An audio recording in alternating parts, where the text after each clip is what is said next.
ना इधर ना उधर, सीधे मुद्दे पर नजर। और क्या है आज की खबर, आप देखना शुरू कर चुके हैं न्यूज़ 18 आपके पुनीत के साथ। तो आज खबर आई है यूक्रेन से, जहां पर यह दावा किया गया है कि यूक्रेन के खिलाफ रूस की तरफ से शुरू की गई जंग में अब दवा जैसी जरूरी चीजों को भी निशाना बनाया जा रहा है। भारत में स्थित यूक्रेनी दूतावास ने यह आरोप लगाया है कि रूस ने जानबूझकर राजधानी कीव में भारतीय गोदाम को निशाना बनाया।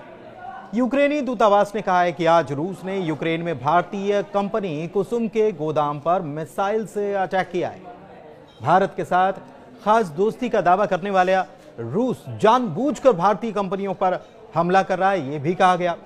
इधर ब्रिटेन में यूक्रेन के राजदूत मार्टिन हैरिस ने भी दावा किया कि रूसी हमलों ने राजधानी कीव में एक प्रमुख फार्मा कंपनी के गोदाम को तबाह कर दिया है। हालांकि मार्टिन ने कहा कि हमला रूसी ड्रोन्स के जरिए किया गया, न कि मिसाइल से।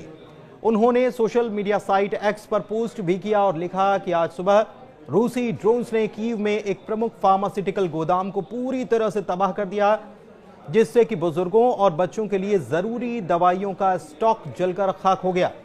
यूक्रेनी नागरिकों के खिलाफ रूस का आतंकी अभियान जारी है, वो आगे लिखते हैं। हालांकि भारत और रूस सरकार ने अभी तक इस मामले पर कोई आधिकारिक बयान नहीं दिया है। इससे पहले रूस के रक्षा मंत्रालय ने यह दावा किया था कि यूक्रेन ने एक दिन पहले उसके एनर्जी इंफ्रास्ट्रक्चर पर 5 हमले किए हैं। बताएं कि 2 हफ्ते पहले ही रूस और यूक्रेन में समझौता हुआ था, जिसमें दोनों देशों ने तय किया था कि एक दूसरे के एनर्जी इंफ्रास्ट्रक्चर पर हमला नहीं किया जाएगा और ब्लैक सी यानी काला सागर में जहाजों को सुरक्षित आवाजाही के लिए रास्ता दिया जाएगा। इसके साथ ही स्थायी शांति के लिए कोशिश की जाएगी। इसके लिए अमेरिका ने इसे लेकर यूक्रेन और रूस से अलग अलग समझौते भी किए और कई दौर की बातचीत हुई। बताएं कि शांति स्थापित करने के लिए बीते महीने ही अमेरिका और रूस के बीच सऊदी अरब के रियाद में 12 घंटे से ज्यादा बैठक हुई थी।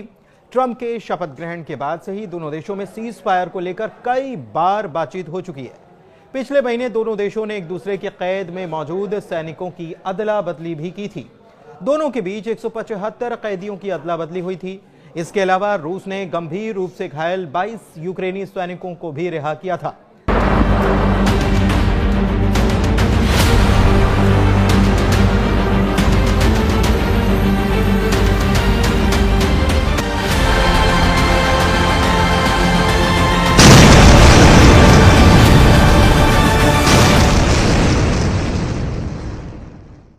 दूसरी तरफ इससे पहले चौंकाने वाला दावा यूक्रेनी राष्ट्रपति की तरफ से किया गया था, जिसमें यह कहा गया था कि उनके खुफिया एजेंसी ने 155 चीनी नागरिकों की पहचान की है जो रूस की तरफ से जंग लड़ रहे हैं।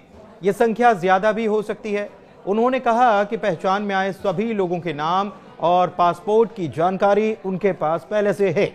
ज़ेलेंस्की ने बीते मंगलवार को यह दावा किया था कि यूक्रेनी सेना ने रूस की तरफ से जंग लड़ रहे 2 चीनी नागरिकों को पकड़ा है। उन्होंने इससे जुड़ा हुआ एक वीडियो भी साझा किया था, जिसमें पकड़े गए लोगों के हाथ जिप टाई से बंधे हुए थे। यह पहली बार था जब यूक्रेन ने चीनी लड़ाकों को लेकर ऐसा दावा किया। लेकिन ज़ेलेंस्की का इस बयान के पीछे कहने का मकसद यह रहा कि रूस अब चीन को भी इस जंग में खींचने की कोशिश कर रहा है और पुतिन पूरी प्लानिंग के साथ ये सब इसलिए कर रहे हैं क्योंकि वो ये चाहते हैं कि ये जंग केवल यूक्रेन नहीं बल्कि पूरे यूरोप तक फैल जाए। दूसरी तरफ इस मामले में चीन की तरफ से कड़ी प्रतिक्रिया भी देखने को मिली थी। चीन ने साफ कर दिया कि यूक्रेन के दावे में कोई सच्चाई नहीं है। हालांकि ज़ेलेंस्की ने यह दावा किया कि वे रूस में बंदी बनाए गए यूक्रेनी सैनिकों के बदले 2 युद्धबंदियों को देने के लिए तैयार हैं, लेकिन ज़ेलेंस्की के दावे को चीन ने खारिज कर दिया। चीन के विदेश मंत्रालय के प्रवक्ता लिन जियान ने बुधवार को यह कहा था कि इस दावे में कोई सच्चाई नहीं है। उन्होंने ये भी कहा गया उनकी तरफ से कि चीनी सरकार ने हमेशा अपने नागरिकों को जंग वाले इलाकों से दूर रहने और किसी भी तरह की ऐसी लड़ाई में शामिल होने से बचने के लिए कहा है। रूस यूक्रेन जंग में विदेशी सैनिकों की मौजूदगी के दावे पहले भी किए जाते रहे हैं, लेकिन इसे लेकर कुछ जानकारियां और भी सामने आई हैं जो काफी चौंका रही हैं।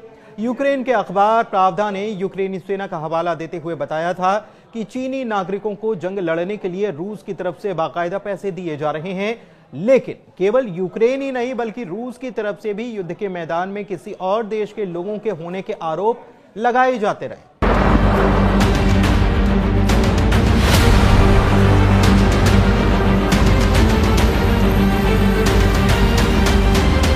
पिछले महीने रूस के रेड हिट नाम के एक हैकर ग्रुप ने रूस यूक्रेन के लिए लड़ने वाले विदेशी सैनिकों की जानकारी सार्वजनिक कर दी थी।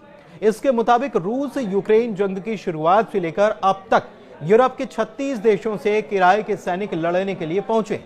इसके अलावा भारत समेत एशिया के 22 देशों के नागरिक यूक्रेन की तरफ से जंग में मौजूद हैं। इस दावे के मुताबिक पड़ोसी देश पोलैंड के अब तक 2960 नागरिक यूक्रेन पहुंचे हैं। इनमें से 1497 की जंग में मौत हो चुकी है। अमेरिका के भी 1100 से ज्यादा सैनिक रूस के खिलाफ जंग लड़ रहे हैं और इनमें 491 की मौत हो चुकी। इससे इतर 2 हफ्ते पहले रूसी राष्ट्रपति व्लादिमीर पुतिन के काफिले की कार में धमाका हुआ था और यह धमाका खुफिया एजेंसी FSB के मुख्यालय के बाहर ही हुआ था। यह लग्जरी लिमोजिन कार थी।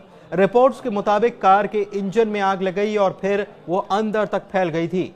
हालांकि जिस वक्त यह हादसा हुआ था उस वक्त यह कार पुतिन के काफिले में ना तो शामिल थी और ना ही पुतिन इस कार के आसपास ही थे। खास बात यह भी कि इससे 3 दिन पहले ही ज़ेलेंस्की की तरफ से बयान सामने आया था जिसमें उन्होंने कहा था कि जल्द ही पुतिन की मौत होने वाली है। उन्होंने यह भी कहा था कि पुतिन की मौत हो जाएगी और जल्द ही सब कुछ ठीक हो जाने की बात उन्होंने कही थी। आपको बताएं कि रूस बीते 3 सालों में यूक्रेन का लगभग 20% हिस्सा हथिया चुका है, उस पर कब्जा कर चुका है। राष्ट्रपति पुतिन यूक्रेन के 4 पूर्वी प्रांत डोनेस्क, लुहांस्क, जापोरिजिया और खैरसान को रूस में शामिल कर चुके हैं, जबकि रूस के कुर्स्क इलाके में दोनों सेनाओं के बीच में संघर्ष अभी भी जारी है। धन्यवाद।